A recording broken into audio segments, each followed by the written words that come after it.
서울은 천지개벽이다. 엄청나게 변했다. 이렇게 볼 수 있죠.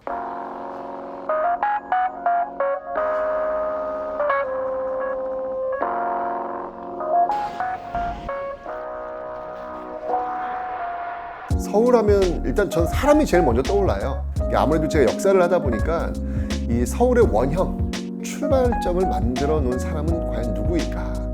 그 사람은 뭐 딱 한 명입니다. 바로 정도전. 정도전이 서울을 설계한 사람이에요. 역사적으로 우리나라 사람들이 가장 살기 좋은 곳은 어느 곳이다 라고 이야기를 하냐면 배산 임수예요. 뒤쪽에는 산이 있어가지고 차가운 바람을 막아주는 곳, 그리고 앞쪽에는 강이 있어서 농사를 지을 수 있는 곳. 조선시대 와서 이제 그런 곳을 찾았겠죠.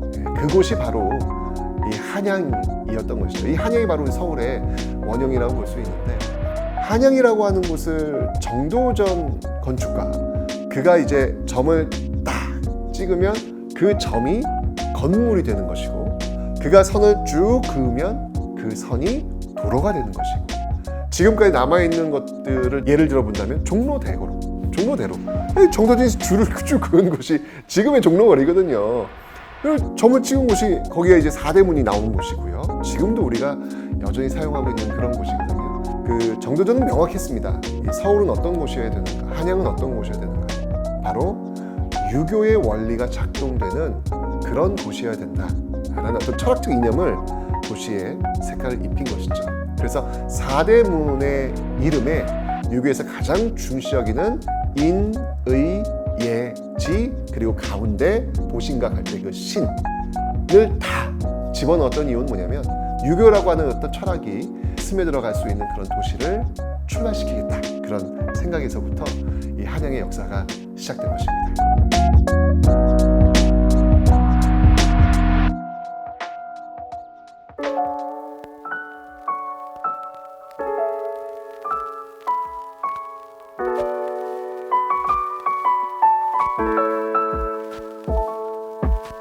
한눈에 좀 역사가 이렇게 싹 들어오는 곳을 저는 굉장히 선호해요.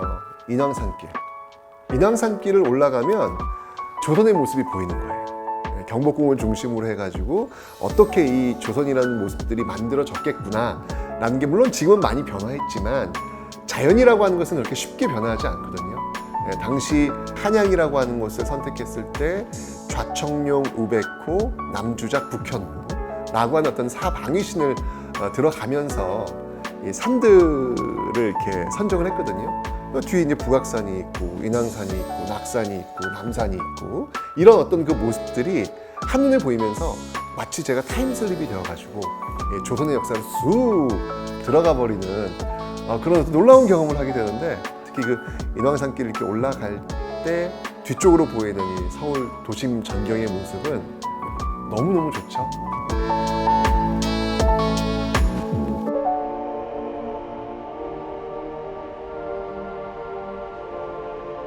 낙관적인 어떤 그 미래를 그려요. 흐름의 역사를 이렇게 보면 제가 유년 시절의 서울은 그래도 초록빛이 많이 있었던 곳이라고 저는 생각이 들어요. 잠깐만 벗어나도 자연이 옆에서 저를 기다리고 있는 것이죠. 물론 그때만 해도 그 자연이 나한테 얼마나 소중한지는 몰랐어요. 시간이 흘러가면서 그 초록색이 점점 줄어들고 회색빛으로 많이 바뀌는 듯한 그런 색의 어떤 변화를 느끼게 돼요. 앞으로 그 미래의 어떤 모습은 어떨까?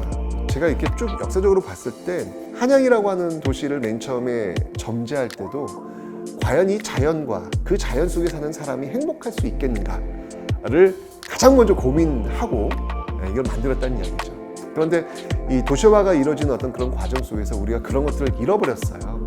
우선은 사람이 살아야 된다라는 그런 어떤 생각이 앞섰기 때문에 자연스럽게 자연을 파괴시키는 그런 모습으로 갔죠. 그래서 초록색의 어떤 공간들이 자꾸 줄어들 수밖에 없는 그런 모습들로 지금 오지 않았는가라는 생각이 들어요. 앞으로 100년 이후 이 서울의 모습은 이제 그것을 복원시키는 것이죠.